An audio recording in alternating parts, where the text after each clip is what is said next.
Da, licenciada. Bueno, compañeros, colegas de trabajo, nosotros ya, como lo habían leído, vamos a ir al caso. Dice, no, es un caso que se ha presentado básicamente en Estados Unidos, ¿no? Dice, la casualidad es que en este caso no hay una institución, ¿no? Eso es lo que nos ha un poquito complicado. No hay una institución donde puedan hacer la denuncia, ¿no? Por eso es que incluso le dice, las rechazan.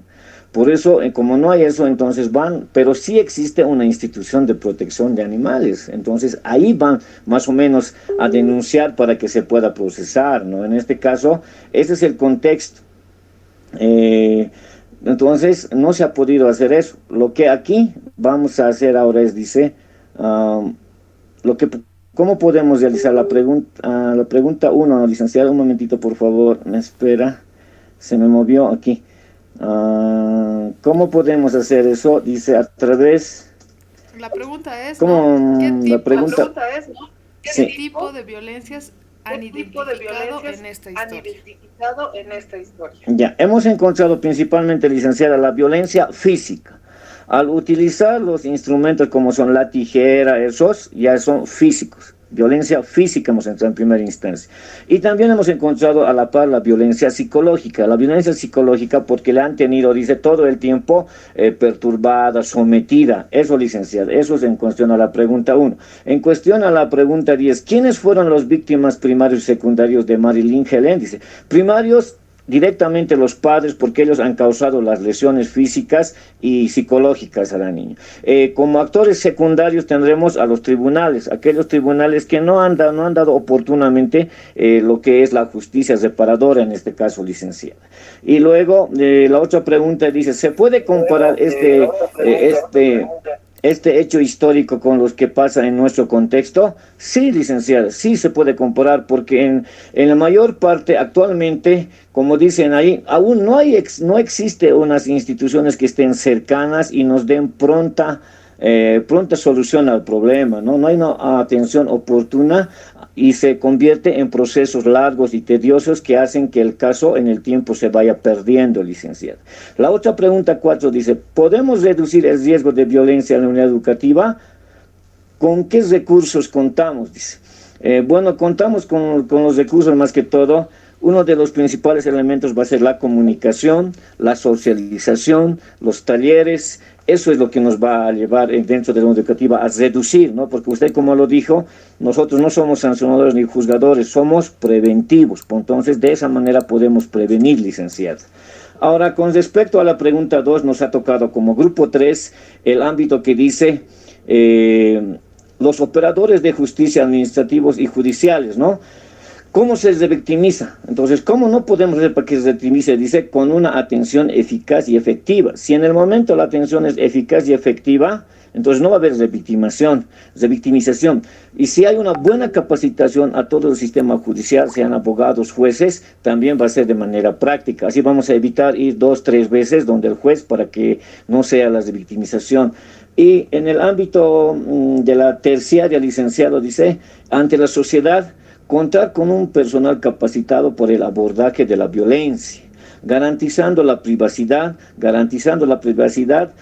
y asistencia psicológica legal, dice, ¿no? Y todo esto a través de la socialización a la sociedad, licenciada. Eso es lo que hemos sacado como grupo 3, licenciada. Eso Ya, le podría decir hacia grandes rasgos. está muy bien, gracias. Solamente un comentario. Eh, Primero lo voy a silenciar para que no se escuche el eco. Ya. En relación a la victimización terciaria, recordemos que estamos hablando de la sociedad, ¿no? Entonces, el comentario que nos ha compartido nuestro colega va más en relación a para, para evitar la victimización secundaria. Cuando nosotros estamos pidiendo personal capacitado, estamos hablando de eso, ¿no? La sociedad, al ser algo más amplio, más grande, ¿qué tipo de qué tipo de estrategia podríamos tener desde los operadores de justicia, ¿no? Para poder evitar que la gente juzgue, condene, discrimine a la víctima. ¿Qué podríamos realizar? ¿No? Recordemos esa diferencia de la victimización secundaria y terciaria. Pero por lo demás está muy bien el análisis que han hecho en relación al caso. Eh, de acuerdo con el grupo. Y bueno, un representante del grupo, por favor, envíeme internamente el documento con los nombres de las con los personas que nombres de han las personas participado. que han participado. ¿Ya? ¿Ya? Ya, licenciado, también enseguida lo mandamos. A su personal, ¿no, Lic? Sí, sí. Sí, Al sí. personal, por favor. Ya, Al Lic. personal, por favor. Ok, Ya. Lic.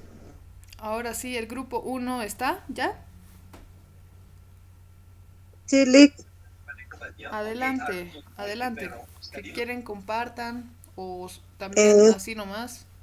le- sí, así nomás, Lick, porque le mandé a su personal hace rato ya. Ya, muy bien. Bueno, como ya mencionaron algunos colegas, creo que hemos coincidido, ¿no? En la pregunta uno, ¿qué tipo de violencia física y psicológica? ¿Quiénes fueron los victimarios primarios y secundarios? Eh,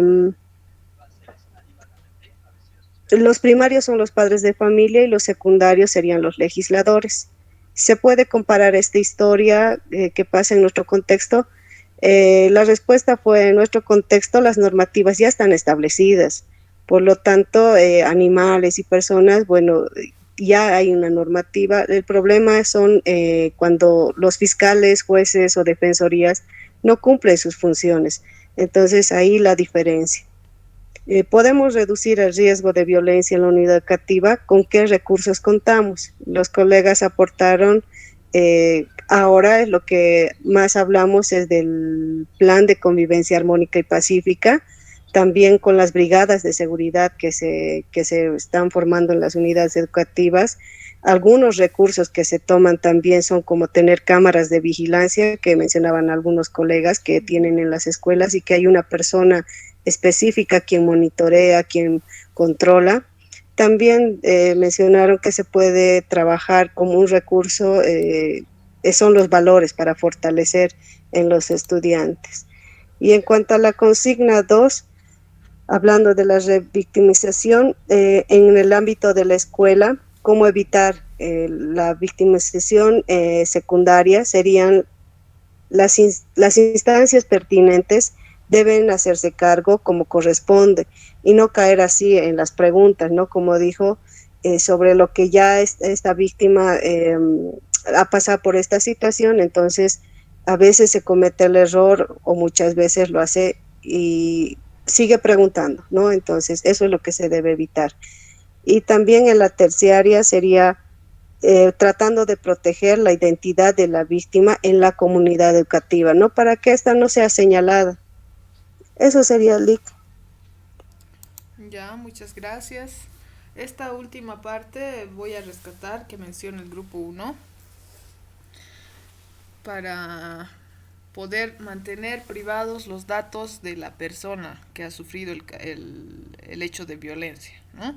Por lo tanto, hay que tener en cuenta y manejar la privacidad, su derecho a la privacidad, y que esta información, y lo vamos a ver enseguida una vez terminemos con las exposiciones del grupo, que tenemos que tener en la unidad educativa una sección especial y específica para poder manejar o bueno tener acceso a la información de algún caso de violencia. No puede ser algo que sea conocimiento de todos, ¿no? Ya. Y un poco para reforzar esta parte de las cosas que se puede hacer para evitar la revictimización secundaria en la escuela. Bueno, aquí están las autoridades educativas, que son el director, ¿no? Las maestras, los maestros, el personal de servicio, que si bien todos somos iguales y funcionales como actores en la comunidad educativa, de forma implícita el estudiante genera y te da cierta jerarquía, ¿no? Por lo tanto, es importante que tanto maestros y maestras tomen en cuenta esas mismas recomendaciones que se ha mencionado para los operadores de justicia, tomarlas en cuenta nosotros, ¿no? Y lo que veníamos diciendo, no preguntar, no preguntar, contener, escuchar, eso. Entonces, muchas gracias al grupo 1.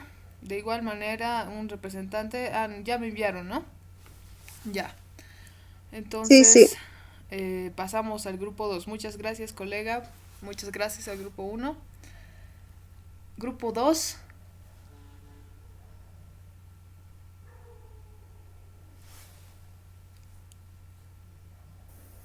Bueno, Alicia, vamos a compartir las respuestas que hicimos en nuestro grupo, ¿está bien? Adelante. ¿Qué violencias identificamos en esta historia? La violencia física, la violencia intrafamiliar, violencia psicológica, violencia estructural, ya que la legislación de entonces no protegía a los niños. También la vulneración de los derechos, ¿no? El derecho a la libertad. Parecía que estaba cautiva, ¿no? En su propio hogar. ¿Quiénes fueron los victimarios primarios y secundarios? Los padres de familia como victimarios primarios y las autoridades y la sociedad en general, ¿no? Como victimarios secundarios. ¿Se puede comparar esta historia con lo que pasa en nuestro contexto educativo? Sí, es comparable a lo que pasa en nuestro contexto, ya que existen otras experiencias similares que compartían los colegas que habían escuchado, visto y también leído, ¿no? En las noticias, ya que también se han registrado casos de violencia infantil y negligencia por parte de padres o apoderados. Podemos reducir el riesgo de la violencia en la unidad educativa y con qué recursos contamos. Sí podemos reducir, haciendo usos de estrategias como las reflexiones sobre valores en los procesos pedagógicos, asimismo haciendo uso de los círculos restaurativos que usted nos compartía y nos hacía conocer, brindando capacitación sobre enfoque de derechos a los maestros, involucrar a los padres de familia para la prevención y establecer medidas de seguridad, como la presencia del personal policial también en los alrededores, ¿no? De nuestras unidades educativas.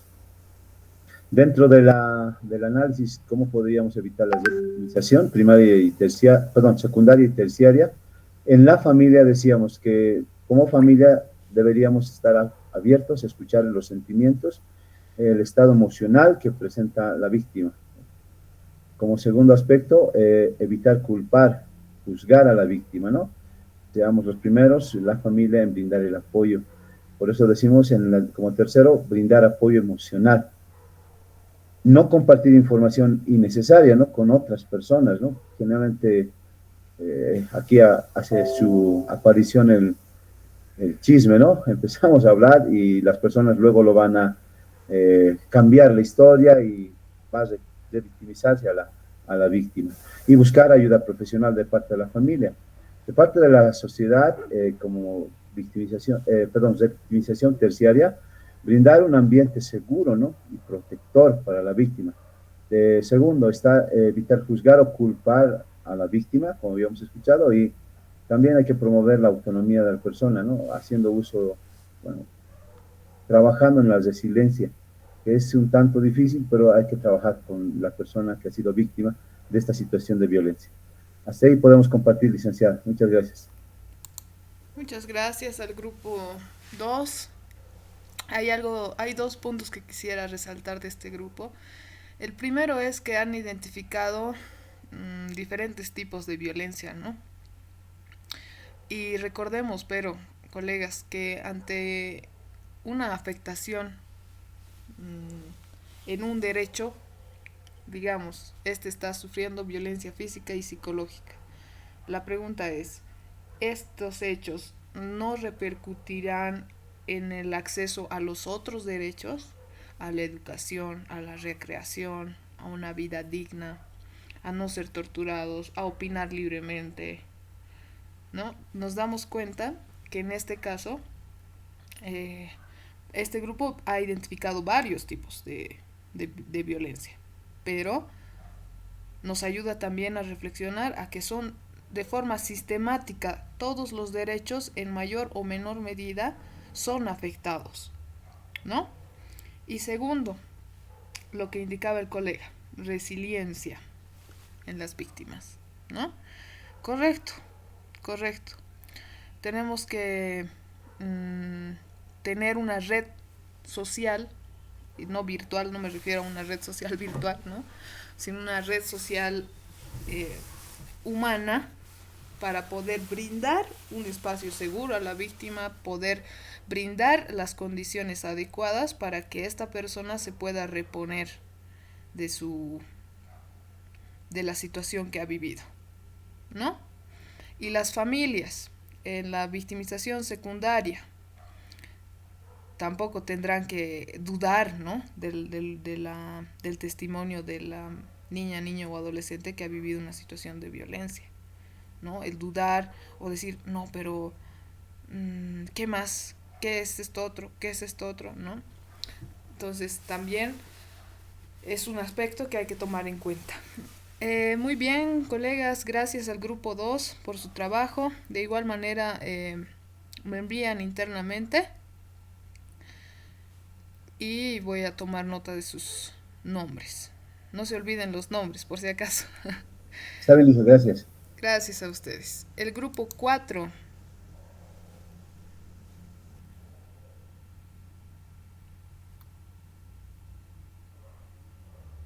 El grupo 4 o el grupo 5. Colegas, su trabajo solo se va a habilitar una vez que hagan que lo expongan. Si solamente han hecho el escrito y no lo exponen, no va a tener el valor. Entonces, adelante. ¿Qué grupo es?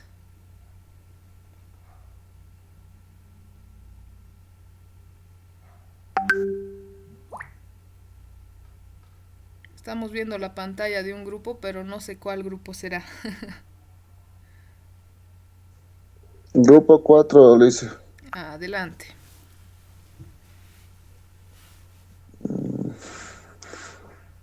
Bueno, Alicia, creo que les voy a quitar a los compañeros que no están. Ya nos queda en algo, pero bueno. Bueno, Alicia, la primera pregunta dice, ¿no? ¿Qué tipo de violencia identificamos en esta historia? Como los colegas ya lo han mencionado, es la violencia física y psicológica que se le da en esta historia. Directamente por falta de tiempo, solamente hemos colocado los victimarios primarios, que son los padres, y como hace rato ya lo mencionó, los secundarios serían básicamente el de la justicia. En nuestro contexto, Alice, eso es lo que estábamos analizando también. Algunos colegas han dado a conocer que esta historia es de hace casi un siglo y medio más, pero se sigue dando en nuestra actualidad. Eso quiere decir que nuestra sociedad en ese ámbito no está avanzando o no está forjándose de una buena forma. Y también se menciona también, Lice, que lo que usted nos decía, que es pura burocracia, ya que la parte afectada muchas veces no sale favorecida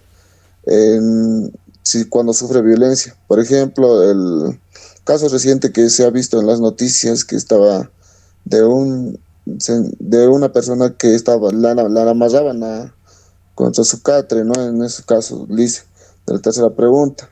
Y pues para la cuarta pregunta, ¿cómo podemos reducir el riesgo de la violencia en la unidad educativa? ¿Con qué recursos contamos? Sabemos que en las unidades educativas, más que todo rurales o urbanas, es difícil contar con recursos para este tipo de situaciones, pero también cabe recalcar que ahora está en el PSP, que es la convivencia, ¿no? Armónica, pacífica, que se está promoviendo. Y dado eso, nosotros hemos colocado una feria a la inversa, en la que los padres puedan exponer la violencia que tal vez de niños ellos mismos han sufrido y tal vez ni siquiera se han dado cuenta, y que los estudiantes sean los que califiquen, y también se pueda realizar talleres con toda la comunidad educativa. Eso es a lo que hemos llegado todavía, Alice. Es lo que le puedo decir del grupo 4, Alice. Ya, ya, colega, gracias. ¿Nos puede un poquito detallar sobre esa actividad que planean? No sé si usted ha planteado eso, sobre que los padres hablen de las situaciones violentas que han vivido y los estudiantes califiquen ¿qué es lo que calificarían? Básicamente la exposición y no sé cómo decirlo, es como una exposición, pero dando a conocer y más que todo es, ¿cómo podría decirlo? Como para el padre de familia que reflexione y que los estudiantes también puedan reflexionar a través de eso, de lo que han entendido. Entonces, más reflexivos se realice para que el padre de familia sepa cómo puede afectar a su propio hijo o a su siguiente generación y de la misma forma, en cierta forma, los estudiantes. Y esta feria inversa, dice, eh, está proyectada, ¿no? En mi PCP de mí, por eso también la mencionaba. En, yo trabajo en el área rural, entonces estaba proyectada para este segundo trimestre, entonces eso, vamos a ver cómo va a resultar. Dice, eso también es una forma de que el padre de familia se interese en el futuro y en el bienestar de su hijo, nada más, dice. Ya. Bueno, Licenciada, sobre el punto, ¿me escucha? sí, sí, adelante. Hola, soy del grupo Jesús Flores, aportando, ¿no? Es importante esta parte que los jóvenes conozcan cómo era antes nuestra sociedad también, porque desconocen. Al saber los jóvenes, los estudiantes, cómo era en el tiempo del papá la educación, de alguna manera si había castigo, no había castigo, los jóvenes tienen que reflexionar que la educación en sí, todo el sistema educativo, en par de lo que es la violencia, de lo que son no sé, las leyes que protegen a los jóvenes, está cambiando. Y como sociedad siempre tiene que ser un constante cambio. No puede quedar las leyes estáticas, ¿no? Entonces, para aplicar todo esto, de alguna manera también necesitamos que la sociedad comprenda que necesariamente debemos de cambiar, ¿no? En nuestras actitudes también. Esto significa que si hay un cambio, significa también que los jóvenes deben de entender que las leyes se tienen que aplicar. Si hay un castigo si hay un acto malo que se ha cometido, bueno, pues las normas nos tienen que corregir, no debe de corregir la misma sociedad, porque no hay ningún castigo, podemos decir que todo se tiene que hacer libre, no, es la voluntad de cada uno, es evidente, pero se tiene que cumplir las leyes para no afectar al otro, ¿no? Porque el otro también es un ser humano que necesita ser respetado. Entonces nosotros debemos de entender que los valores humanos son primordiales para cumplir y, bueno, pues reflexionar con todo. Muchas gracias.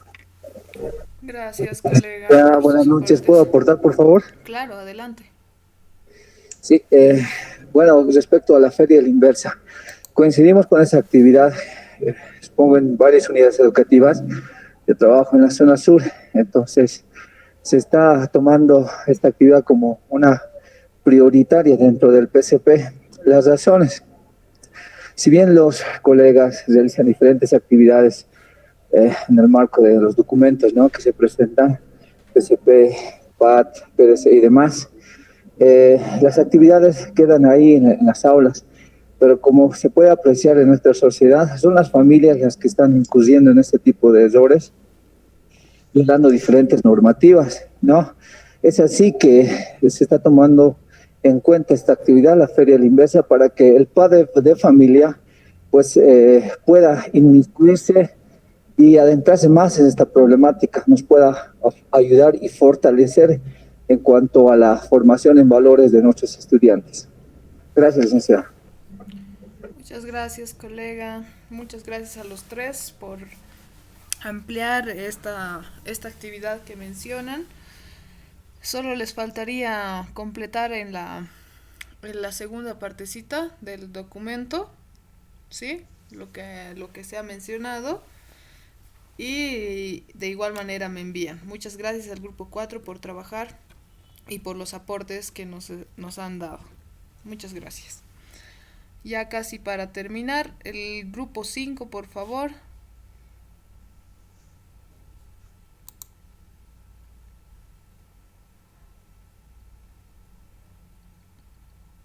¿Está el grupo 5? Sí, licenciada. Estamos todos tímidos, pero estamos. No estén Licenciada, tímidos. es el último grupo y coincidimos con lo que es, digamos, las respuestas a la pregunta 1, evidentemente identificamos la violencia física, la violencia psicológica, y por lógica no es un maltrato infantil.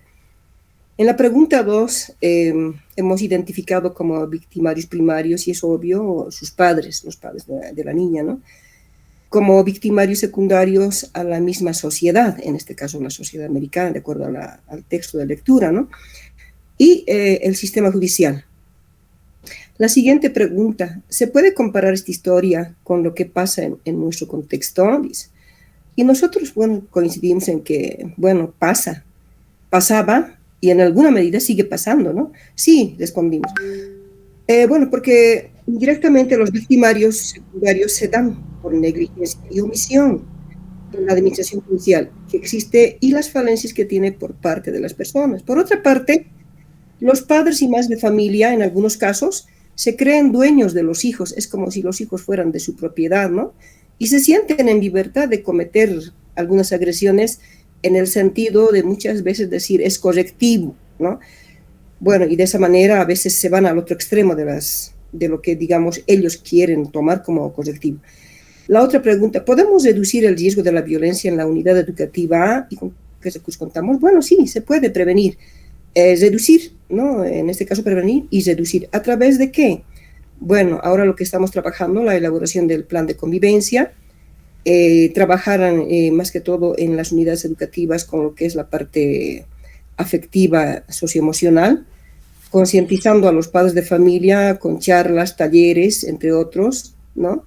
Estas son las respuestas de la primera parte. Y en la segunda parte nos tocó sobre en el ámbito de los medios de comunicación, ¿no?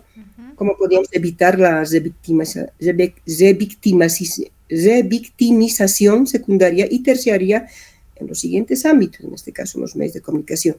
Y nosotros habíamos puesto lo siguiente, en lo que concierne a evitar la victimización secundaria, en este caso enseñar a los estudiantes las consecuencias y el buen uso de las redes sociales. A veces lo usan, pero no le dan el buen uso adecuado, ¿no? Conocer, por otra parte, conocer las leyes y sus derechos. Evidentemente también se debe conocer las obligaciones, pero en este caso estamos dando énfasis a los derechos. Y para evitar la victimización terciaria, estructurar espacios de análisis y reflexión sobre las leyes que protegen a las niñas y a los niños y adolescentes, ¿no? Como otro punto habíamos visto, que esto hemos coincidido también con los compañeros, proteger siempre la identidad de las víctimas, más que todo cuando sale todo esto a la sociedad, porque la sociedad muchas veces señala con el dedo, y bueno, como hemos estado analizando, uno al vivir nuevamente todo lo que ha vivido, bueno, pues se va deteriorando más emocionalmente, psicológicamente y anímicamente, ¿no? Ese es el trabajo que hicimos, licenciada. Muchas gracias al grupo 5. Me voy a quedar con lo último que ha mencionado, ¿no? Proteger la identidad de las víctimas, que esto va más relacionado con los medios de comunicación, ¿no? Los medios de comunicación tienen su ley, la ley de imprenta, y otras disposiciones internacionales que indican la protección de la identidad de la víctima, de los detalles innecesarios, de evitar el amarillismo, ¿no? Cosa que, siendo francos, y si vemos las noticias, algunas cadenas sí pueden tener cierto respeto, pero no podría yo decir que ningún medio de comunicación sabe completamente cómo no revictimizar. Porque sabemos que si le dan un carácter amarillista a sus notas, van a tener en cualquier formato, en caso de que sea redes sociales, van a tener mejor, más vistas, más reacciones, si es en televisión de igual manera. Entonces, es algo que hay que priorizar cuando estamos hablando de medios de comunicación, ¿no? Y en relación a la victimización terciaria, tal vez ahí todos hemos tenido una leve confusión. ¿Cómo podemos hacer que la sociedad ¿no? Porque recordemos que la victimización terciaria es de la sociedad hacia la víctima, es una agresión de la sociedad hacia la víctima. ¿Cómo podremos hacer, no? Habrá que generar espacios, algún grupo sí puso esto, ¿no? Espacios de sensibilización, hacer tal vez algunas campañas, ¿no? Solo como ideas para poder complementar. Y bueno, ya para terminar, muchas gracias al grupo 5. De igual manera pueden enviarme el documento. Y hay algo que quiero comentarles antes de pasar a la parte final, así súper rapidito. Una de las preguntas decía, ¿no? ¿Se parece a la situación actual? Parafraseado. La respuesta es sí y no. Un grupo ya lo mencionaba, ahora tenemos leyes, ¿no? Ahora tenemos leyes específicas para la niñez y adolescencia. Y no cualquier ley, la 548 es una ley muy bien estructurada, aunque no se aplique todo, sabemos, ¿no? Pero hablando de estructura es muy buena referencia, es incluso referente a nivel latinoamericano de una buena estructura normativa, ¿no? Tenemos ley, pero la respuesta se divide en dos, ¿no? Sí y no. ¿Por qué no? Yo les voy a comentar un caso así rapidito, donde la niñez y adolescencia tiene menos derechos que los animales. Yo les voy a contar un caso que ha sucedido en el departamento de Chuquisaca. No les voy a decir exactamente dónde, pero fue aquí hace un par de años. La coordinación de defensorías recibe una llamada muy alarmante diciendo que en tal comunidad quieren quemar a una niña, a una adolescente. Tenía 15 años. La quieren quemar. ¿Pero por qué la quieren quemar? ¿Qué ha pasado? Dice que tiene SIDA y por eso la quieren quemar. Sus papás han autorizado a toda la comunidad que prendan el fuego y le están por quemar. ¿Qué hacemos? ¿Qué podemos hacer? Las medidas de protección, no, inmediatamente tienen que retirar a la menor de su casa, llevarla a un lugar seguro. Vamos a ir, ¿no? Va. Coordinación de defensorías va al lugar y habla con la familia de la chica que querían quemar, y ellos dicen, no, pero ella está mal, nosotros tenemos aquí niños, tenemos niñas también, no les puede contagiar también, además el doctor ha dicho que se va a morir siempre, entonces mejor que sea más pronto. Y bueno, la Defensoría de la Niñez activa las medidas de protección, reubican al adolescente en un centro de acogida hasta que empeora su situación de salud y la historia continúa, ¿no? No voy a detallar más, pero veamos en un caso de la vida real, colegas, cómo se vulneran los derechos de la niñez y de la adolescencia. ¿Por qué? Por falta de conocimiento de nuestras normativas, por falta de conocimiento de los derechos que gozamos todas las personas y en especial la niñez y adolescencia, y por todos estos aspectos, ¿no? Entonces quería comentarles eso para que sepamos que si es que no ocurre este tipo de cosas en nuestros contextos, somos muy suertudos, afortunados. Hay que seguir fortaleciendo a nivel individual, educativo, familiar, que lo que predomine sea la convivencia pacífica, ¿no? Pero este tipo de situaciones existen todavía. Y qué alarmante, ¿no? Bien, antes de cerrar vamos a rápidamente ver, ¿hay algún comentario? Adelante. Jimena. yo creo que no tenía muy buena enseñanza en todo el lugar donde yo me encontraba y quisiera aportar en ese punto, ¿no? Ya una vez uniéndome a la clase. Es cierto, actualmente en nuestra sociedad se habla muy bien en los papeles escritos de que se debe cuidar la integridad de los niños, jóvenes, niños y adolescentes, y en las mismas normativas es eso. Pero en la vida real, tanto las defensorías, la FELCC y todo ese actuar no saben realizar el trabajo o desconocen el dormidor. Y creo que las personas cuando ya lo viven en carne propia y tropiezan y muchas veces lo dejan en caso ambiguo y ya no se ve el interés de los niños.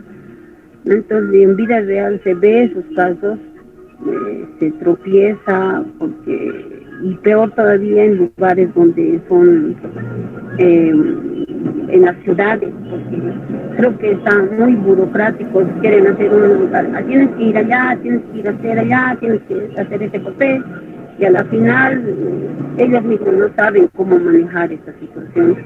Y es lamentable, la verdad, porque a la final los jóvenes, el niño, niña y adolescentes se quedan sin sus leyes, sin protección a ellos mismos, ¿no? Y esa situación quería aportar, licenciada. También, solo es, gracias, licenciada. Muchas gracias, colega, por sus aportes. Hay muchos territorios, muchos espacios en los que estas falencias en recursos humanos capacitados es más evidente, ¿no? Habrá otros espacios que sí aplican la normativa de la manera más adecuada, otros no, ¿no? Pero qué importante tener la reflexión de que este tipo de espacios, para que nosotros conozcamos igual estos conceptos, estas situaciones, nos lleven a como sociedad hacer notar una necesidad, ¿no? Porque la capacitación en estos temas es holística, es sistemática. Nosotros como educadores tenemos que saber, por supuesto los funcionarios públicos también tienen que conocer las normativas, los protocolos, pero nosotros para poder exigir, para tener esa capacidad de exigibilidad, de cumplimiento de norma, ¿qué tenemos que hacer? Conocer la norma, conocer cómo tiene que ser, conocer cómo no tiene que ser, ¿no? Entonces, si bien hay fallos en el sistema, desde nuestras posiciones, con el conocimiento que estamos adquiriendo, podemos de alguna forma interceder. Y hace rato quería decirles, a mí me encanta cuando utilizan términos que hemos visto. Ha habido varios colegas que han utilizado terminologías y conceptos que hemos visto en el curso. Eso es muy bueno, ¿sí? Muchas gracias, Jimena. Ahora sí vamos a entrar a la parte final, luego vamos a llamar listas, ¿sí? Rápidamente.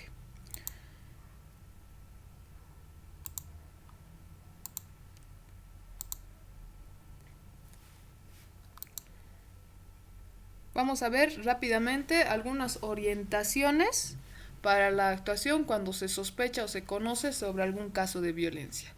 Y vamos a ver algunas recomendaciones generales para que podamos evitar la revictimización en los estudiantes que sufran algún caso de violencia en las unidades educativas. ¿Ya? Veamos. Actuar de forma inmediata y responder a las necesidades de la víctima antes que pensar en la reputación de la unidad educativa u otro aspecto. Antes de pensar en el amigo, la amiga o conocidos, ¿no? Pensar primero en la víctima. Interponer inmediatamente la denuncia cuando se tiene sospecha de la comisión de un delito, especialmente si se trata de hechos de violencia sexual, y comunicarlo a la Defensoría de la Niñez y Adolescencia. Es posible que la víctima requiera un proceso especializado de contención o de atención médica. ¿Ya? Entonces, tenemos conocimiento, tenemos que acudir a la Defensoría de la Niñez y Adolescencia, ¿sí? Dentro de todas las atribuciones que tiene la Defensoría de la Niñez y Adolescencia, que hemos visto esto en la anterior sesión, una de las más importantes es poder atender este tipo de casos. Entonces, es parte de sus competencias, nos deberían atender, ¿no? Entonces, no por el estigma de pensar que en la Defensoría de la Niñez no nos van a dar solución, nos quedemos callados, ¿sí? Es el conducto regular que tenemos que tomar en cuenta cuando identificamos algún caso de violencia.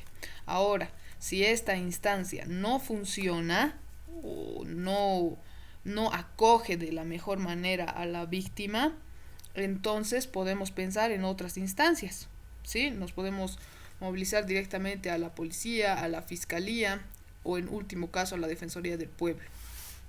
¿Ya? Otro punto, considerar como primordial durante el proceso el interés superior de la persona afectada. 4. Custodiar la documentación que se haya generado con información sobre la situación por la cual se activó alguno de los protocolos con los que cuenta la unidad educativa. Para asegurar la privacidad y la seguridad, esta documentación debe estar separada, ojo, de la información académica y tiene que tener acceso restringido. Entonces, de los casos identificados de violencia no tienen necesariamente que saber todos los docentes, ¿sí? Es algo que debemos guardar, resguardar, proteger, ¿de acuerdo? 5. Mantener la confidencialidad de la información. Y algunos ya lo han identificado, ¿no? Cuando estaban exponiendo. A la hora de atender una situación de violencia, algunos aspectos que tenemos que ver. A ver, buscamos un espacio que permita la privacidad y donde se garantice la confidencialidad y respeto por los derechos de la o el estudiante, ¿sí? Un espacio seguro, un lugar privado, un lugar donde no vayan a escuchar ni ver otras personas. Nunca emitimos opiniones personales, juicios de valor o cuestionamos la situación de violencia. Lo que veníamos diciendo, ¿no? No tenemos que forzar ningún tipo de información, no tenemos que dudar, no tenemos que profundizar detalles, qué más, qué cosita, qué, dónde, no, nada, ¿ya?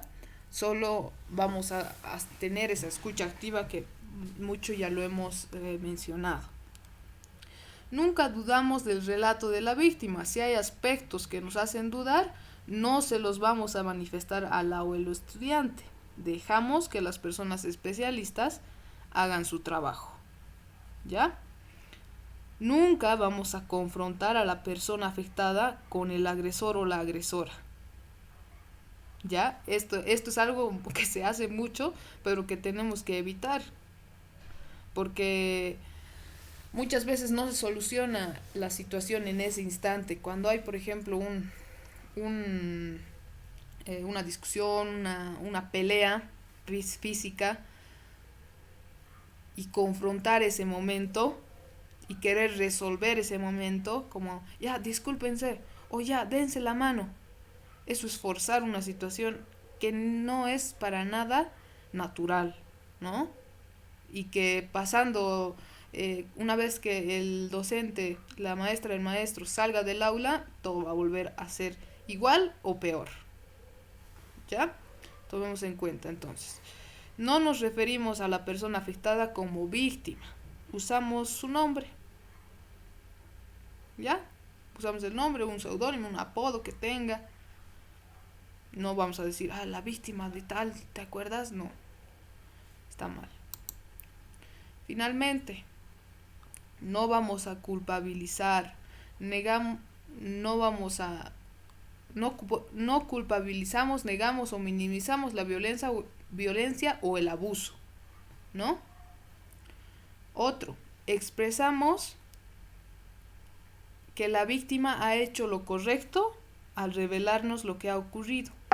Le decimos que es muy valiente al contar lo que está pasando. No prometemos lo que no podemos cumplir. Ojo, muy importante. muchas veces como palabras de aliento te salen promesas o cosas, situaciones ideales que realmente nosotros no tenemos control, entonces tenemos que tener cuidado con eso, ¿ya? Evitamos que la persona afectada